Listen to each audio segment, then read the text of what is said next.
اللہ کے نبی نے فرمایا اس کا ناک خاک آلود ہو جو اپنے بوڑھے والدین کو پائے یا دونوں میں سے ایک کو پائے اور ان کی خدمت کر کے اللہ کی جنت میں داخل نہ ہو جائے۔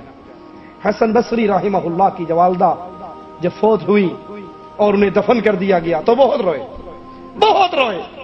لوگوں نے کہا عجیب بات ہے، اتنے بڑے امام ہو، اتنے بڑے شیخ ہو، ہمیں صبر کی تلقین کرتے ہو اور خود رو رہے ہو۔ کہا میرے رونے کی وجہ یہ ہے، سننا ذرا حسن بصری کے جملوں کو، میرے رونے کی وجہ یہ ہے کہ ماں باپ کی صورت میں میرے لیے دو دروازے اللہ کی جنت کی طرف کھلتے تھے کہ میں ان کی خدمت کر کے جنت کو پا سکتا تھا، آج ایک دروازہ بند ہو گیا، اب میرا صرف ایک ہی دروازہ جنت کی طرف کھلتا ہے۔ یہ بوڑھے ماں باپ مصیبت نہیں ہے، انگریزوں کی تقلید کرتے ہوئے ان کو اولڈ ہاؤس میں جمع کروانے والوں،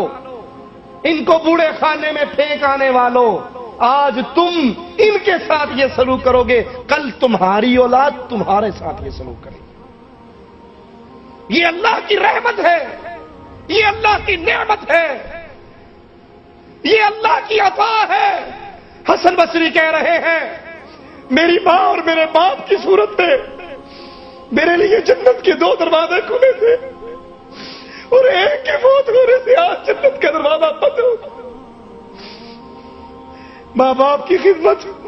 ماں باپ کی شان پوچھنی ہے تو ان سے پوچھئے جن کے سروں سے یہ باغ ڈھل چکا ہے، جو ترستے ہیں کاش ہم اپنے باپ کی شکل کو دیکھ سکتے، جو ترستے ہیں اپنے بابا کا نام لیتے ہوئے، جن کے سروں پہ ماں اور باپ کا سایہ نہیں ہے، ان سے پوچھئے ماں باپ کی قیمت کتنی ہوتی۔ حسن بصری کہتے ہیں یہ جنت کے دو دروازے کھلے تھے، میں ماں کی خدمت کر کے، میں اپنے باپ کی خدمت کر کے اللہ کی جنت میں داخل ہو سکتا تھا۔ آج ماں کے مرنے سے میرے لیے ماں نہیں مری، میرے لیے ماں نہیں مری، میرے لیے جنت کا ایک دروازہ بند ہو گیا ہے، اب جنت میں جانے کے لیے میرے پاس صرف ایک ہی دروازہ ہے۔ ماں باپ کی موجودگی کو اللہ کی رحمت سمجھیے، اس کو غنیمت جانیے، اس کو غنیمت جانیے۔ اللہ کی قسم کھا کر کہتا ہوں دنیا کی ہر چیز انسان کو مل سکتی ہے، ماں باپ کی نعمت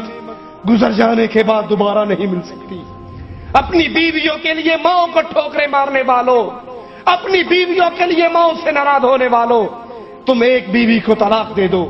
دوسری بیوی مل جائے گی،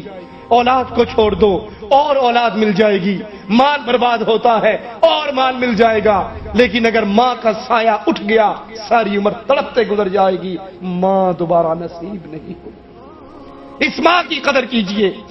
اس باپ کی قدر کیجئے۔ ماں باپ کے لیے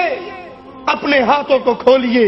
اپنی زبان کو نرم کیجئے، ان ٹوٹے ہوئے رشتوں کو جوڑیے، اور اگر کوئی ماں باپ سے ناراض ہوا ہے یا ماں باپ اس سے ناراض ہیں، ابھی زندہ ہیں، زندگی میں ہیں، اس موقع کو غنیمت جانو، ان سے فون کے ذریعے، خط کے ذریعے معافی مانگ کر ان سے اپنا معاملہ ٹھیک کر لو۔ کیوں؟ یہ ماں باپ یا